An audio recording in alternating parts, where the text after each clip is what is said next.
तंत्र के बारे में हम लोग पहले भी काफी चर्चा कर चुके हैं, टुकड़े टुकड़े में।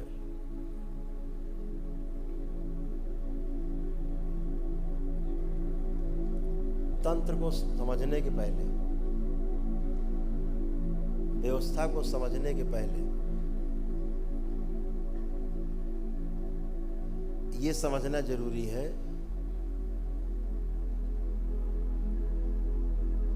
कि भगवान शिव को ये ज्ञान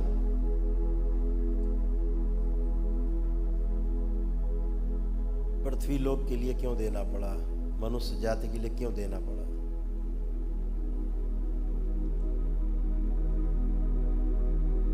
एक शब्द आता है लोक कल्याण।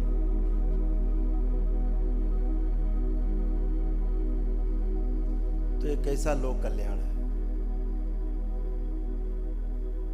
कि आप पाप करो और तंत्र से कट जाता है पाप। कैसी व्यवस्था। आप कुछ भी पाप करके आओ, गुरुजी भोग, गुरुजी ने काट दिया भोग, आप बच गए भोगने से, सजा से बच गए। ये क्या है?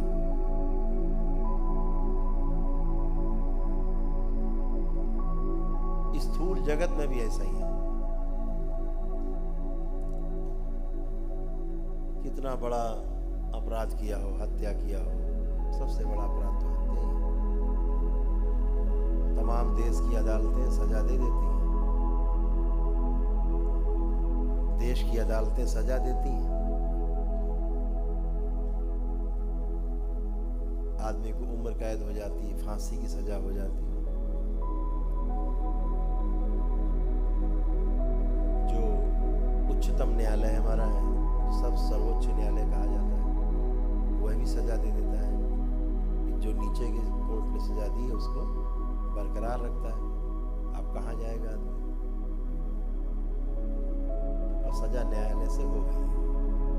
तो एक जगह बाकी रहती है जहाँ से उसको फांसी की सजा से भी बचाया जा सकता। और वो अधिकार इस देश में केवल एक व्यक्ति को है, वो हमारे देश के महामहिम राष्ट्रपति को यह अधिकार प्राप्त है कि किसी की सजा को माफ कर सकते। मर्सी क्या था? दया की अपील। वो उस पर विचार करते देखते।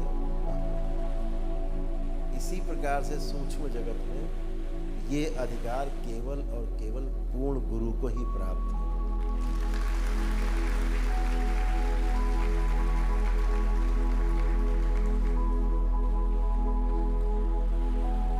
पूर्ण गुरु क्या करता है? आप पे दया करके, अरे ये दुलारा हमारा बहुत प्रेम करता है, इसकी बहुत जरूरत है देश को, दुनिया को, तो ठीक है, क्षमा करो।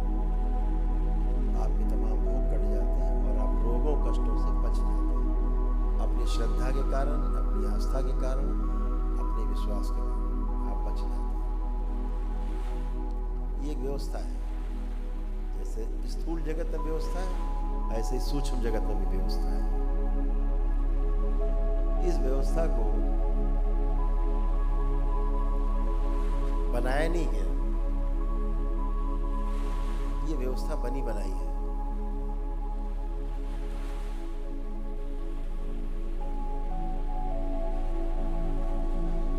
जो व्यवस्था बनाई जाती है वो बिगड़ भी सकती है, लेकिन जो बनी बनाई व्यवस्था है वो बिगड़ती नहीं है, चलती रहती है। जैसे सूरज रोज अपने निश्चित समय से निकलेगा और निश्चित एक समय पर पश्चिम में अस्त होगा। व्यवस्था है।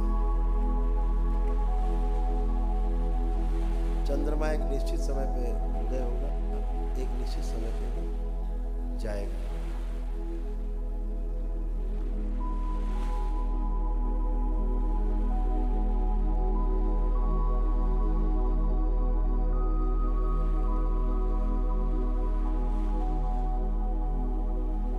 अल्प काट देते हैं पूर्ण गुरु,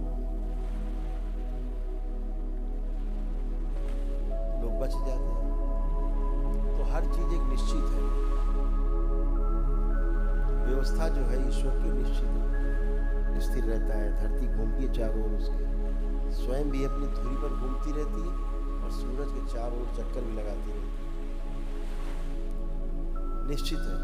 आज से हजारों साल आगे का आप निकाल सकते हैं कि किस दिन सूरज में उगेगा, सुबह उदय होगा, किस समय अस्त होगा। आप गणना करके पीछे का निकाल सकते हैं हजारों साल पहले का कि सूरज उस दिन कितने बजे उगा था, कितने बजे अस्त हुआ था। क्यों निकाल लेंगे? क्योंकि सब निश्चित है। ये बनी बनाई व्यवस्था है। तो जो तंत्र है ये व्यवस्था है, वो बनी बनाई व्यवस्था है। उस बनी बनाई व्यवस्था को जब हम समझ लेते हैं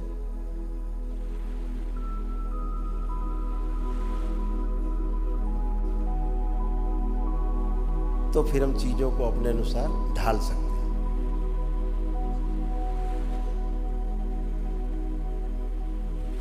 चीजों को केवल समझना है। आपका सिर्फ इतना ही काम है, चीजों को समझना है एक भाव से जुड़ के। जिस भाव से जुड़ के चीजों को समझोगे, वस्तुएं चीजें उसी भाव से आपके अंदर आएंगी और वैसा ही प्रभाव देंगी। अगर आपने